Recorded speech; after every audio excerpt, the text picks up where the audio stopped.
अस्सलाम वालेकुम friends, welcome back to my channel Laiba health tips. Viewers, आज मैं आप लोगों के साथ सिर्फ 3 चीज़ों से 3 दिन में आंखों के नीचे सियाह हल्की दूर करने के लिए मुफीद घरेलू टोटका शेयर करूंगी। व्यूवर्स, क्या आपकी आंखों के नीचे सियाह हल्के और गड़े हैं तो उनसे हमेशा के लिए निजात हासिल करने के लिए आज मैं आपको बहुत ही आसान और मुफीद घरेलू टोटका बताऊंगी।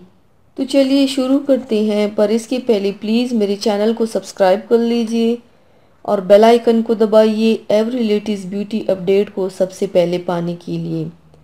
सबसे पहले बर्तन में 1 टीस्पून बेसन लें, हल्दी 1 टीस्पून डालें और 3 टीस्पून नारियल का तेल डाल दें। अब इन सब चीज़ों को अच्छी तरह से मिक्स कर लें।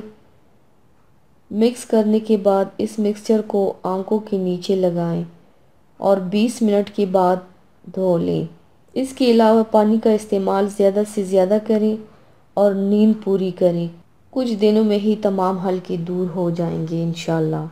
तो व्यूवर्स, थैंक्स फॉर वॉचिंग। मेरी वीडियो को लाइक और शेयर ज़रूर कीजिएगा।